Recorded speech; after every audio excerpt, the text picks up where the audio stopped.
depuis 9 mois et 10 jours, le seul mandat qui retient le Premier ministre Ibrahima Kassory Fofana, le ministre Mohamed Djane et le ministre Oyegui Labogui, c'est le mandat du 6 avril. Au jour d'aujourd'hui, le seul mandat qui est déposé à la maison d'arrêt qui bloque nos 3 clients, c'est ce mandat du 6 avril. C'est exactement, vous allez à la boutique, vous sortez un billet de 20 000 francs guinéens. Il se trouve que le billet est faux. Mais celui à qui vous payez ne se rend pas compte que le billet est faux. C'est bien plus tard qu'il se rend compte que le billet est faux. Il vous retourne le billet et vous lui retournez la marchandise. C'est ça la norme. Mais il vous retourne le billet. Non seulement il est faux, mais vous retenez la marchandise en disant « cette marchandise ne bouge pas ». Vous ne l'avez pas payé et vous l'avez de surcroît payé avec un faux billet. Personne ne fait ce constat-là. Personne ne met en avant cette illégalité. Personne ne dit que les 3 personnalités sont détenues sans titre ni droit. Parce que, entre-temps, la Chambre de contrôle, dans son arrêt du 31 juillet, a pris un mandat. Cette Chambre de contrôle avait le droit de prendre un mandat, elle l'a prise. Sauf que la loi l'oblige sur 2 points. Premièrement, le mandat doit être formellement pris. Et deuxièmement, le mandat doit être notifié sous peine de nullité. C'est ce qu'a indiqué mon excellent confrère Sidiki Berete. Donc le deuxième mandat n'a jamais pu exister en droit, faute d'avoir été pris formellement d'une part, et faute d'avoir été impérativement notifié à nos clients sous peine de nullité. À partir du moment où le premier mandat est nul et non avenu, le deuxième mandat qui n'a jamais été formalisé, jamais été notifié, nous en avons fait le constat à la maison d'arrêt. Ça veut dire que nos clients qui sont accusés pour des choses graves sont détenus illégalement et irrégulièrement. Ce n'est pas tout, mesdames et messieurs les journalistes. Vous n'avez pas été curieux parce que le procureur spécial a pris la parole ici pour dire que désormais, il poursuivait le Premier ministre Kassory Fofana et les 2 ministres parce que simplement dans la comptabilité, il se serait rendu compte de la dissipation, tenez-vous bien, de 46 millions de dollars. C'est lui qui l'a dit.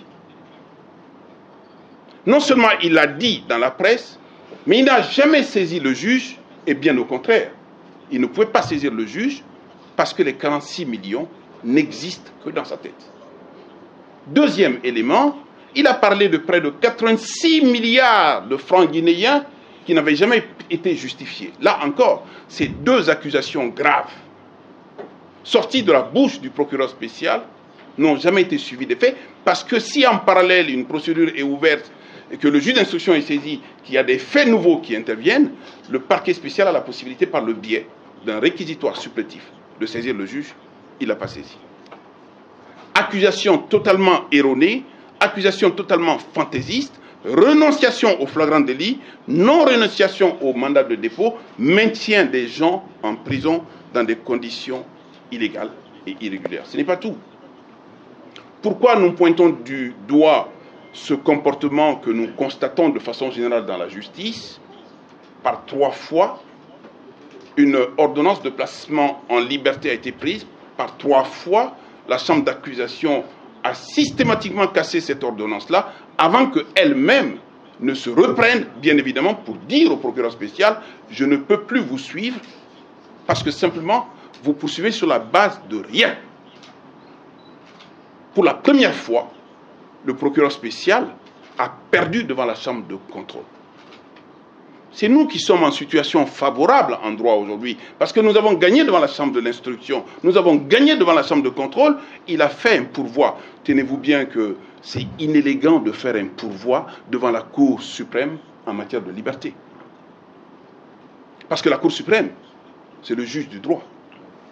Les questions de liberté, ce sont des éléments de fait. À moins que l'on soit acharné, on ne peut pas s'acharner sur un individu qui est en prison pour aller faire un pourvoi et jouer sur les renvois systématiques de mise en délibéré. Le dernier motif, c'est le départ à la retraite de 2 membres de la Cour suprême qui faisaient partie de la composition de la Cour suprême. Pensez-vous 2 secondes qu'on ne savait pas que ces 2 personnes-là devaient partir à la retraite? C'est un motif fallacieux simplement pour renvoyer ce dossier. Ce n'est pas tout. C'est que le 24 janvier, on n'aura pas de décision. Le 24 janvier, cette nouvelle composition va devoir rabattre le délibéré, pour ceux qui ne sont pas des connaisseurs, rabattre le délibéré, c'est-à-dire qu'ils avaient mis le délibéré pour le 24, ils disent maintenant nous renonçons au 24, nous rabattons le délibéré, nous rouvrons les débats et nous demandons aux partis encore de reprendre comme à zéro. On est parti pour 1 mois, pour 2 mois encore, mais dites-vous bien qu'il s'agit de gens qui sont en prison. Ce sont des gens qui sont en prison. Pour simplement une mécanique administrative au sein de la Cour suprême, le Premier ministre Kassori Fofana, le ministre Mohamed Diané et le ministre Oye Guilabogui sont en prison. Depuis 9 mois et 10 jours aujourd'hui. Et si rien n'est fait, ils seront encore en prison dans 1 mois, dans 2 mois, et qui sait, dans 3 mois, parce que leur liberté n'a l'air d'inquiéter personne. Imaginez vous-même 9 mois dans une prison comme celle-ci, même si vous n'êtes pas malade, vous en sortez malade. Et de surcroît, ils ne sont pas tout jeunes, ces 3. Ils ont déjà une vie, ces 3.